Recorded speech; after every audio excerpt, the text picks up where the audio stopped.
What up, One Youth? We're in the first message of our new series called March Madness.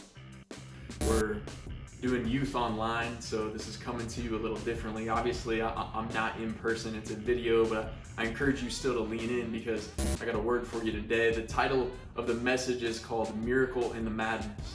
And obviously, if you look around the world right now, it looks a lot like madness. You know, there's fear, there's worry, there's uncertainty, there's chaos. The coronavirus is sweeping the world. People are getting sick, people are dying from it. And we don't really know how long this quarantine is going to last. We don't know how long this shelter in place is going to last. We don't know how long we're going to be practicing social distancing. And I think really there's two ways the enemy tries to get a foothold in our lives. He tries to make us busy with unimportant things or gets us distracted, or he tries to make us feel isolated. And right now we have an opportunity to fall into those two things. Being in our homes, being busy on social media, looking at accounts that might not be the best, being distracted from God, being distracted from the good areas in our lives. And obviously with social distancing, we have the opportunity to become and feel isolated, to become and feel lonely. So really what we're trying to do in youth and what we're trying to do with One Youth Online and One Youth TV is really continue to build community. And we talked a couple weeks ago about this message called For Real. We talked real relationships, real connection. And those things, they look different now. They look different right now. Obviously, I'm coming to you from a video online.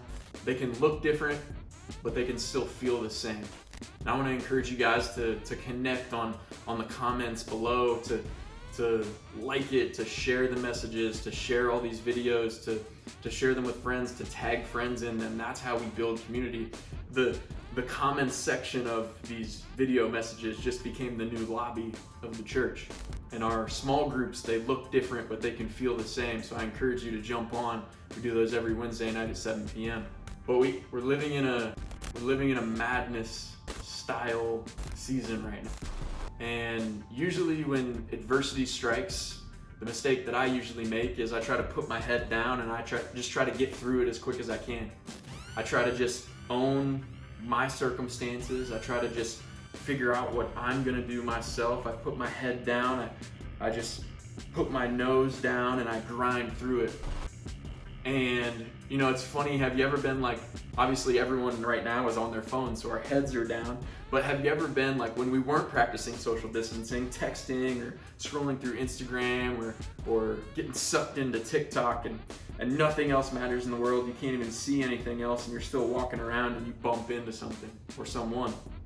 You know, it's funny, my dad told me a story when he was a kid. He was riding his bike and he was riding his bike down the street and was going to a friend's house. They were gonna go play some football. He was riding his bike and his chain was making some weird noises. He thought his chain was gonna fall off of his bike. He needed to oil it up and stuff like that. So he was looking down at his chain trying to figure out what was going on. And all of a sudden, he ran into the back of a parked car. And here's the thing, when we put our head down, we can't see our surroundings. When we put our head down through adversity, we can't see anything happening around us. When we put our head down in madness, we can't really see the miracles that God has in store for us. And that's what this message is all about, miracles in the madness. Miracles in the madness. Here's the thing, it's a different kind of test that we're in. It's a different situation that we've ever been in before. We've never gone through this. But every different test means that we have to think about a different solution. And to pass a test, you obviously have to learn some things. And so we're not called to get through this season, to just get through it. We're called to learn within it. You know, God doesn't waste times like this. Even in adversity, He's working through us and in us. He's working around us. And here's the thing, we can choose between being able to live a heads-up life and to look for the miracles that He's working in, or we can choose to keep our head down and miss the miracle. Don't miss the miracle. And I was actually doing some research, and here's the definition of a miracle. Here's the Webster's definition of it. A miracle, an effect, an extraordinary event in a physical world that surpasses all known human or natural powers and is ascribed to a supernatural cause. Such an effect or event manifesting or considered as a work of God. an extraordinary event. And I don't know if you've ever seen a miracle in your life. Maybe you did and didn't realize it, but I've seen some miracles in my life, and here's the thing that I've picked up on. I've never seen a miracle when things were great. I've never seen a miracle happen when things were perfect. I've never seen a miracle happen when there wasn't some sort of obstacle or trial or trouble or adversity. And so what I'm sharing with you guys is now is the perfect time for a miracle. When there is trouble, when there is fear, when there is worry, when there is anxiousness, when there is chaos, when there is uncertainty, now is the perfect time for a miracle. You know, in Mark 5:25 through 34, I want to paint this picture for you guys because it's really relatable to what we're talking about. Jesus is kind of gaining some popularity among the masses. He's doing some miracles. He's turning water into wine. He's walking on water. He's touching and healing people. And he's being called to touch and heal someone that's deathly ill, someone that's sick, someone that's dealing with something of adversity in their life. And he's going to see them. And the masses are really trying to get a good look at Jesus, and they're surrounding him, and everyone's crowded him, and they're touching him. I don't know if I would survive that. I'm kind of claustrophobic, but Jesus is kind of, picture him getting through these masses of people. Everyone wants to be a part of this miracle. And he's walking through, and I pick up in 25, a woman in the crowd had suffered for 12 years with constant bleeding. She had suffered a great deal from many doctors, and over the years she had spent everything she had to pay them, but she had gotten no better. In fact, she had gotten worse. She had heard about Jesus, so she came up behind him through the crowd and touched his robe. For she thought to herself, if I can touch his robe, I will be healed. And immediately the bleeding stopped. She could feel in her body that she had been healed of her terrible condition. And Jesus realized at once that the healing power had gone from him. So he turned around in the crowd and asked, "Who touched my robe?"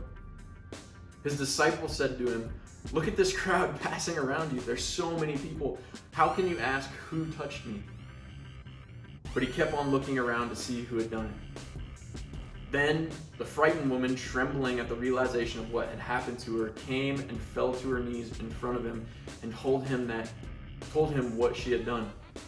And he said to her, "Daughter, your faith has made you well. Go in peace. Your suffering is over." When I read that, the thing that sticks out to me is your faith has made you well. Your faith created the miracle. You see, here's the thing. Miracles in our world, miracles are a product of our faith. You know, we go from Mark 5 to where the woman touched the robe and was instantly healed, and that miracle happened, and her faith produced that miracle.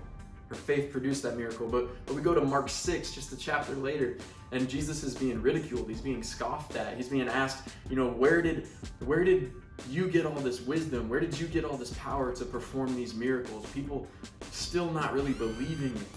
And they scoffed at him. They were saying, "Man, you're just a carpenter. You're just the son of Mary. You're just the son of Joseph. Like, man, you're just a carpenter. You're just a carpenter." And here's what I love. In Mark 6:5 it says, "And because of their unbelief, he couldn't do any miracles among them, except to place his hands on a few sick people and heal them." Because of their unbelief, he couldn't do any miracles among them. We have a choice. We have a choice in this season. We have a choice in this adversity. We have a choice in this test and this time. We can tell ourselves, "Man, I'm just a carpenter. Man, I'm just a youth pastor. Man, I'm just a high school student. Man, I'm just a middle school student. Man, I'm a nobody. I'm just a blank, fill in the blank." That's one choice. The other choice is we can believe that we're the miracle. We can believe that Jesus gave us the power, that God gave us the power to be a miracle in this season. We can believe that through him we can do great works. The world needs us right now. I'm telling you, we might be practicing social distancing, but we can still connect. Real talk. We can connect to people. We can be the miracle that people need. We can be the miracle that our world needs right now. And we're called to do that. Your friends need you right now. Your family needs you right now. And all these things, they make you the miracle. So we can put our heads down and just try to get through this adversity, or we can pick our heads up and put our eyes on people and put our love on people and put our hope on people and put our compassion on people and be a miracle in someone else's life that needs it. Someone else that is struggling with fear, someone else that is struggling with adversity, someone else that is having anxious thoughts, someone else that feels lonely, someone else that feels isolated, someone else that feels like they're going through something that they can't get through alone. Guys, we can be the miracle. We can point people to God. We can point people to Jesus. We can put a virtual arm around someone in need. We can be a miracle of hope in someone else's life. We can be a miracle of faith for someone else to lean on. We can be a miracle of joy in this tough time. We can be a miracle of compassion and love by letting the Holy Spirit work through us. And over the next 3 weeks, we're gonna really look at the madness and see what we can learn through it. How can we grow our faith in a season like this? How can we become the miracle that God's really calling us to be? And here's the 3 things that we're going to talk through. We're going to talk through prayer, because like Jesus was saying, like, because of your unbelief, I wasn't able to do the miracle. And I think if we really learn how to believe in the power of our prayers, that we will start to see miracles in our world, that we will start to see miracles in our lives.